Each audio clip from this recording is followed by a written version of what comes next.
Hello mga kapatid, ayan ako po si Inay at ang role ko po dito sa Baker's Heart ay si Carla. Si Carla ay isang independent woman na sobrang palaban at ayaw niya ng ay naaapi. Kaya naman sana panoodin niyo ang Baker's Heart. Yes! Ano ikaw na? Ako naman po si Paolo Axel. Ang role ko po dito is at ako po ang abogado ni Carla. Yun lang muna, secret name. Ayun. Tapos ako naman po pala si Sofia Vergara. At ako po ay basta magiging matinding karibal ni Carla.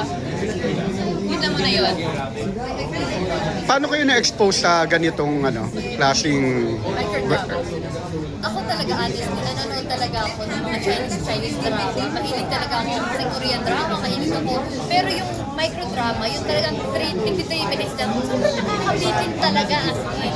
So yung sa Chinese drama, nung una, sabi ko, subscribe ko ba to? Pero doon talaga, pag maganda talaga yung story, pa talaga eh. Kagaya nitong Baker's Heart, grabe, sobrang ganda po ng story na to. Na sana po ay supportahan mo din yung lahat. Kaya mag-download na kayo ng Signal Play. Actually, para sa akin po parang Microdrama, nanonood ka ba ng microdrama? actually, mapapakanis ako, hindi po. Okay, ako pa naman. Ngayon ko lang po siya natuklasan.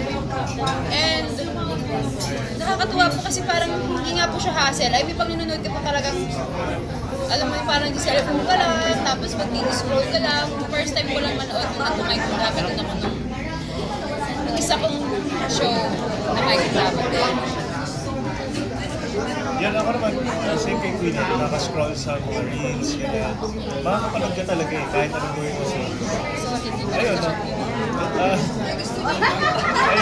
medyo kaabang, I mean, di man medyo, kaabang-abang talaga yung story ka. So, minsan mapapaisip ko kung mag-download ka. Pero ngayon, gumawa na kami ng microdrama na hopefully abangan niyo rin soon.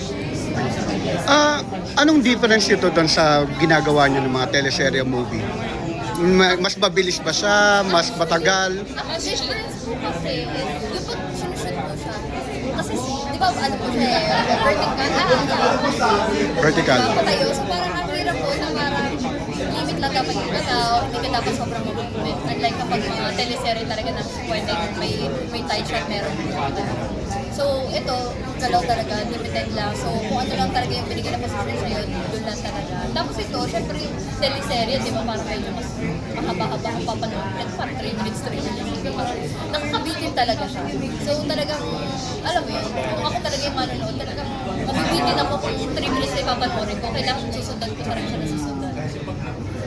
Katulad din ba to ng parang tapos na siya na isang shootan tapos upload o katulad ng teleserye na Wala pang idea. I mean itong itong Baker's Heart na to tapos na ba siya? Tapos na. Naka-upload na sa lahat? Hindi lang namin, kaya meaning ni sir, parang kapag tapos na ba mag-shoot, yung pang-upload ba, may exact date na episode, or parang isang buo na siya Oh, parang katulad ng ibang app. isang buo. Para nating movies. Parang may mga episode na po siya doon. Tapos din po nakalang po yung iba if ever. Pag subscribe ko yung 20 pesos. Tapos mapapanood nyo siya. Pagka 50 episodes po yung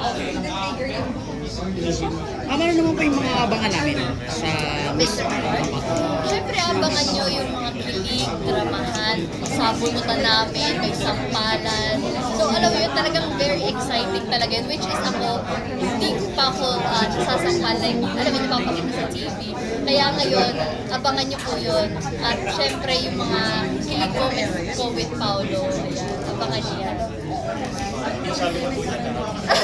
Hindi ko na lang pinagsalita lahat. Ay, kung na nagsalita eh. Ano na lang. So, kamusta naman po? Yung experience. Ako, experience. Ako, I'm so happy. Actually, sobrang saya ko nung nalaman ko na magkakaroon ako ng microdrama kasama sila. Because mga ka-close ko rin naman talaga. Yun yung nakakatawa eh. Kasi noong una, ito hindi ko masyadong ka-close talaga. Pero nung pagdating ng taping, like, doon ko nasabi na, ay, grabe, vibe kami. Magkaka-close kami nito. Tapos, nakakatuwa rin kasi yung mga roles din namin somehow nakakatulong din sa amin para mas mag-improve pa. Kasi ako masasabi ko na kahit ako umaarte na ako sa ibang teleserye, alam ko na meron pa akong i-improve. So ito, nakakatulong din to sa akin para mas mag-improve pa sa mga acting skills kung saan papanoorin ko, syempre pinapanood ko yung mga drama ko ngayon. So parang naisip ko, dito dapat pala mas gagaling ako sa Madrid. So alam mo yun, laging merong place for improvement. Last na lang po pa invite po ng